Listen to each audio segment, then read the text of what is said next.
Como ya les había informado en el segmento anterior en que presenté el tema y nuestros distinguidos invitados, hoy vamos a hablar o vamos a referirnos al año que está a punto de comenzar. ¿Qué efecto tendrá en ese año, en la vida de los dominicanos, el legado que nos deja, desgraciadamente, el año a punto de morir? Y para ello contamos con dos distinguidas damas, la doctora Francis Báez, que es una psiquiatra conocida, la doctora Rafaela Burgos, que es una terapeuta, el licenciado Joaquín Disla, que es un psicólogo, y el doctor Inocencio García, conocido sociólogo y catedrático universitario. Buenas noches, gracias por aceptar nuestra invitación. ¿Qué podemos esperar realmente del año 2021? ¿Será un año mejor que el año 2020? Difícilmente sea peor, ¿no? Bueno, eso hay que ver el punto de vista, pero sabemos que el legado que está dejando el 2021 no era lo que nosotros pensábamos que iba a ser ese 2021 cuando lo recibimos. En enero no pensábamos que iba a ser. Se refiere al 2020, año. Perdón, se refiere Exacto, al 2020. Este 2020, cuando lo recibimos, nosotros no pensábamos que íbamos a recibir este tipo de años, ni este tipo de acontecimientos. Pero al vivir estos acontecimientos, aunque venga y aunque esto haya dejado algún tipo de secuela, creo que el 2021 nosotros podríamos tener una mejoría.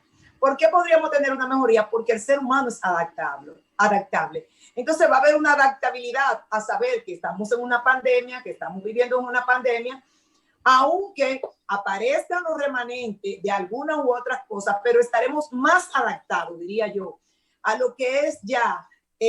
porque si nos vienen en el 21, mira que tenemos COVID, que aumentaron, que tenemos pandemia, nosotros vamos a decir, sí, pero eso pasó aquel año también. Ya tenemos por lo menos una socialización con el problema. Ahora, lo que es la secuela del COVID a nivel emocional, sabemos que va a ser grande y ya es grande. Ya nuestras consultas están abarrotadas. Ya las farmacias acabaron los antialérgicos porque la gente se le trastornó el sueño.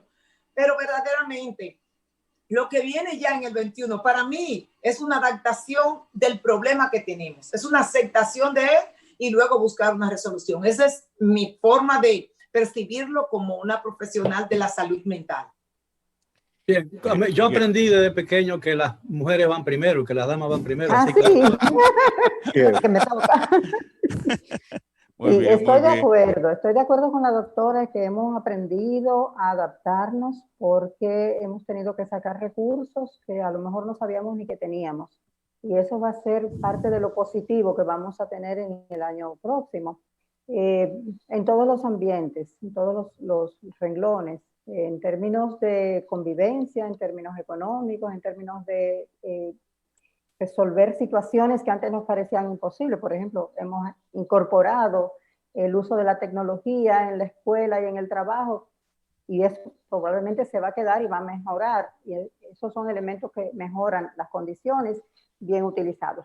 Sin embargo, yo sí creo que vamos a tener secuelas importantes. Creo que los niveles de ansiedad que estamos viendo, que están pasando en el momento crítico de la pandemia, que ahora, ya que tenemos más o menos un poco de control, igual siguen manifestándose por la incertidumbre, por la angustia, por el estrés acumulado que la gente ha tenido. Y eso va a manifestarse, a mi juicio, en el 2021.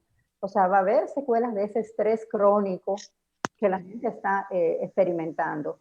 En somatización, en depresión, ansiedad, agravamiento de síntomas preexistentes que ya estamos viendo, condiciones de salud mental que estaban establecidas, gente con diagnóstico que agravaron sus síntomas. Y probablemente eso va a ser una secuela también. Y quiero referirme rápidamente a las pérdidas. O sea, las pérdidas que ha tenido la gente en este año también van a pasar facturas, porque hemos tenido que lidiar con eso y seguir viviendo porque era una situación de emergencia. Cuando esto pase, en términos de que ya nos adaptamos y logramos una contención, el efecto de las pérdidas se va a sentir. Las pérdidas en personas, las pérdidas materiales, económicas. Hay mucho que tendremos que atender. Y el 2021 es un año clave para atender la salud mental, justo por esos elementos que van a estar ahí como remanentes. El doctor García. Bueno, yo totalmente de acuerdo que Yo creo que hay dos, concuerdo con las dos damas que me han precedido, y lógicamente que vamos a tener la capacidad de hasta cierto punto una resiliencia en lo que tiene que ver con adaptación.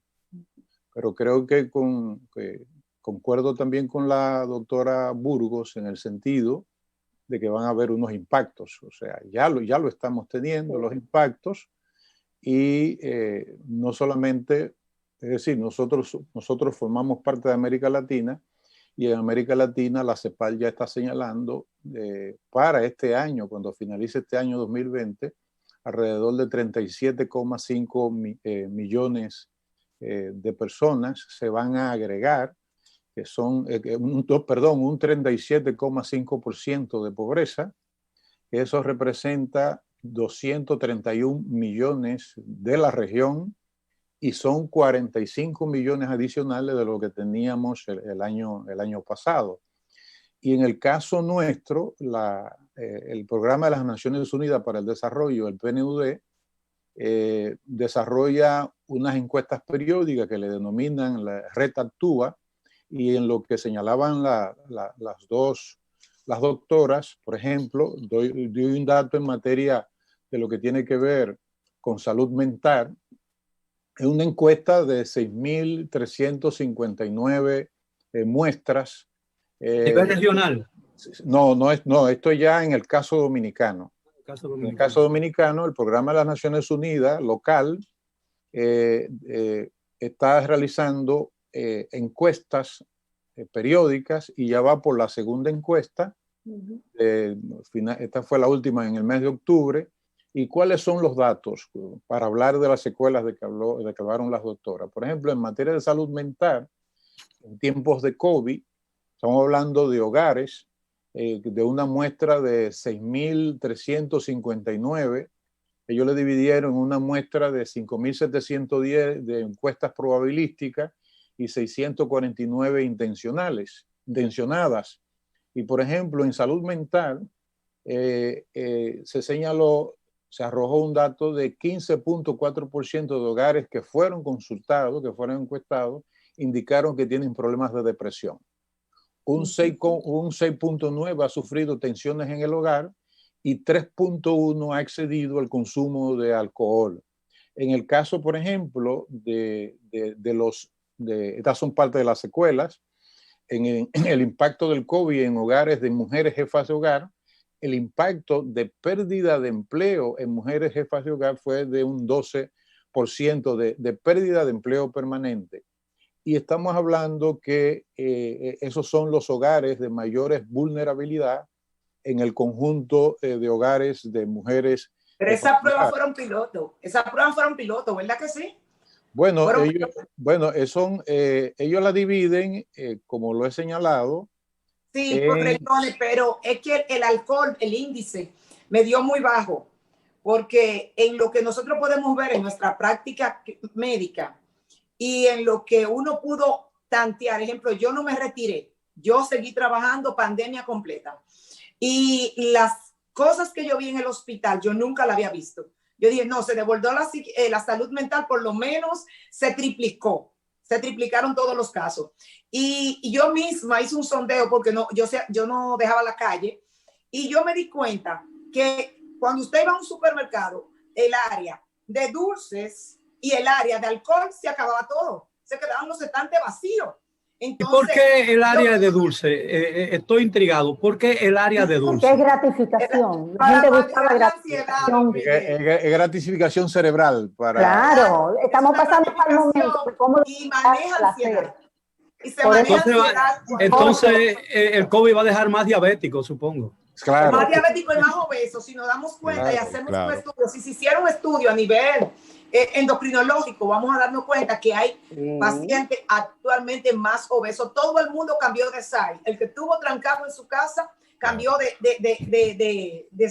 size porque todo el mundo cogió de 5 a 10 libras. Se hizo una media.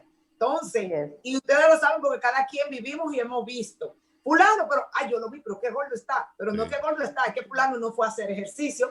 Fulano se comió todos los dulces en la casa, todas las harinas.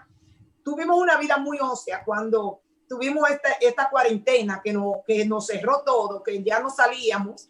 Bueno, pues quien no salía, lamentándolo mucho, dormía. Inclusive hubieron un sinnúmero de diagnósticos en este año. Ejemplo, trastorno en el ciclo de sueño. Mucha gente se acostaba muy tarde, se levantaba muy tarde también.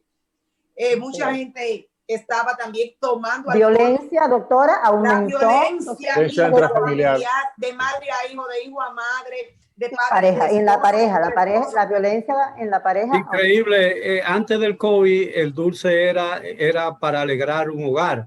Ahora es un factor de muerte.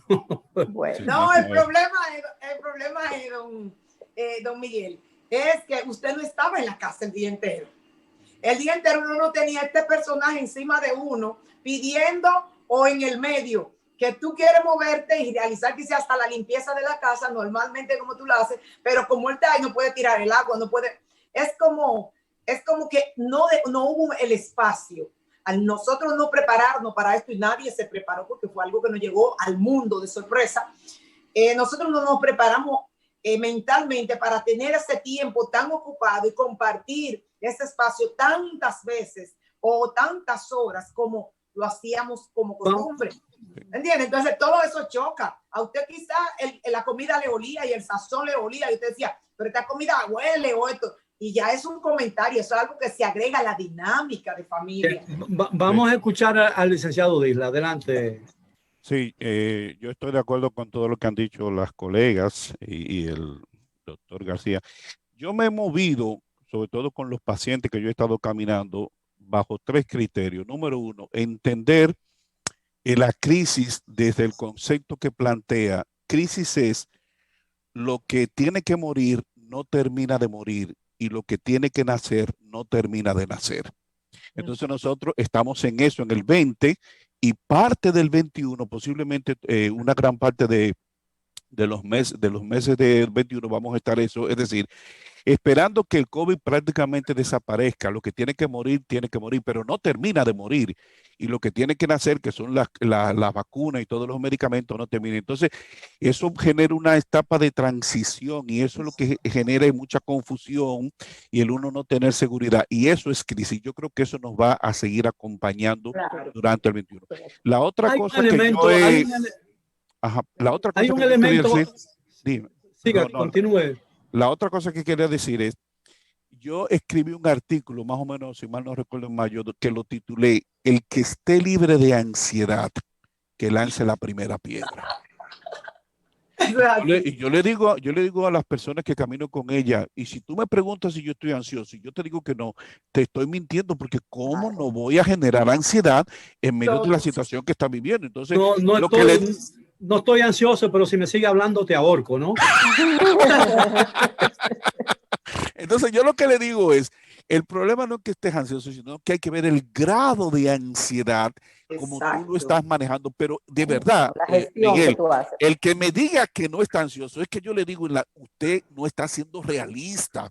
Y no está en este planeta, simple y llanamente. Ahora, hay un elemento adicional de preocupación, el que tiene que ver, por ejemplo, con la situación económica de una gran cantidad, especialmente de los sectores más vulnerables de la población dominicana, que son más de un 50%, evidentemente, mucho más de un 50%, que es la probable suspensión parcial o total de los programas de subsidio que fueron creados con motivo del COVID-19. Funcionarios del gobierno han dicho, a pesar de que últimamente han tratado de flexibilizar o aliviar un poco la tensión creada, de que el presupuesto, lo primero, que el presupuesto de la República no contempla fondos para esos programas. Han dicho que la situación del país no le permite al gobierno seguir financiando eso y va a cortar o se pretende cortar de un cuajo todos los programas. Eso podría crear una situación de tensión social que evidentemente podría agravar mucho la situación y hacer del 2021 un año quizás tan grave o tan malo como el año que no termina de morir, como dice el licenciado Disla. ¿Qué opinan ustedes? Bueno, de mi parte yo digo, don Miguel, que ya nosotros tenemos que comenzar a adaptarnos. Ejemplo, A principio de pandemia nadie salía casi. Y si salía era con un miedo, un terror. Ahora estamos saliendo, estamos yendo a plazas, se están abriendo los comercios, las personas están vendiendo, están comprando. Entonces, es hora, a mi entender. Sabemos que la economía nuestra no aguanta esta carga. La sabemos y sabemos que esta carga que se ha llevado es sobre deudas y préstamos. Entonces, nosotros que queremos que nuestro país salga a flote, tenemos que colaborar a seguir reintegrándonos y a seguir cuidándonos, porque esta no es quedarme en casa, que me mantengan o me den algo, lo que me llegue, y eso es lo que me va a dar el estrés, o eso es lo que me va a poner ansioso. No, todos debemos de planificar, hacer un plan. ¿Qué yo voy a hacer en el 2021? Si yo lo que hacía era que yo limpiaba frente, bueno, pues si no puedo limpiar frente, bueno, pues yo voy a ver cómo vendo. Fíjense cómo los restaurantes quebraron. Y hoy, ¿qué hicieron? Todas las personas que hacían comida para llevar subieron. ¿Por qué? Porque la pregunta pienso que tiene una explicación sociológica, más que psiquiátrica y más que psicológica, ¿no? Pero porque... sí conductual. No, yo entiendo, no, su explicación es fantástica, pero evidentemente el doctor García puede darnos el aspecto sociológico de la situación que se podría presentar en el país en el caso hipotético de que suspendieran esos programas, ¿no?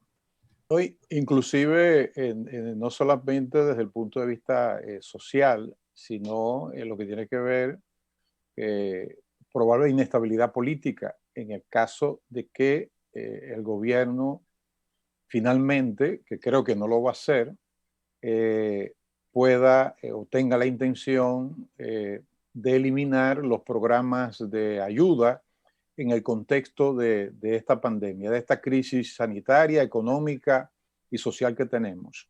Que ya muchos inclusive dicen que es una crisis, expertos internacionales hablan de que es una crisis social, de derechos humanos e inclusive hasta una crisis hasta la democracia.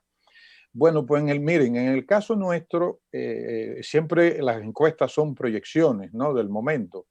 En esa misma encuesta que yo hacía alusión del Programa de las Naciones Unidas, por ejemplo, el impacto, estamos hablando de agosto, es muy probable que eso haya variado, esos indicadores, pero en lo que tiene que ver con el sector informal de la economía, el sector laboral informal de nuestra economía, por ejemplo, desglosado sectorialmente, en turismo el impacto medido a agosto del año pasado, de este año, fue de 50.3% en el turismo, hablando del sector informal.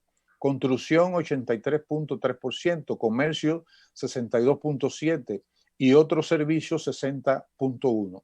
En el caso de los trabajadores informales en situación de pobreza, estamos hablando de 60.1% y en trabajadores formales el impacto es menor de 36.2%. Entonces, imaginémonos que el gobierno finalmente decida que no puede seguir aportando a los programas por dificultades que tenga de ingresos, porque los ingresos nuestros, que estaban en un 14.7%, los ingresos tributarios para este año van a bajar a un 11%. Y eso se refiere a la presión tributaria. A la presión tributaria. Va a bajar de 14.7 que lo teníamos antes de la pandemia a un 11.7. Y si nosotros le agregamos a eso la pérdida de empleo que ha habido en el sector formal también, estamos hablando de más de 300.000 empleos formales que se han perdido, yo no creo que el gobierno se arriesgue a eliminar de manera abrupta en el mes de enero esos programas de subsidios, porque ahora no se trata de, porque inclusive es una línea de carácter internacional, el problema ahora no es endeudamiento, el problema es de sostenibilidad social y que pueda haber a través de medidas creativas. Por ejemplo, pongo el caso que lo he puesto, lo he dicho en otros programas, conversé con una amiga argentina. ¿Y qué están haciendo en Argentina, en la gobernación de Buenos Aires? Y es que cierran un tramo de una calle donde hay muchos restaurantes, sacan las mesas hacia afuera y unidades de policías están alrededor para evitar cualquier problema de asalto. ¿Y qué ocurre? No se cierran esos establecimientos, los restaurantes, pero tampoco se pierden esos empleos. Luce muy creativo. Tenemos que hacer una pausa. Doctora, si llegaran a eliminarse, doctora Báez, si llegaran a eliminarse esos subsidios, los psiquiatras van a estar muy ocupados, sin lugar a dudas. Estamos. Tenemos que hacer una pausa. Regresamos con el permiso de todos ustedes. Después de ella, los amigos televidentes, manténganse en sintonía. Edición Nocturna regresa después de ella.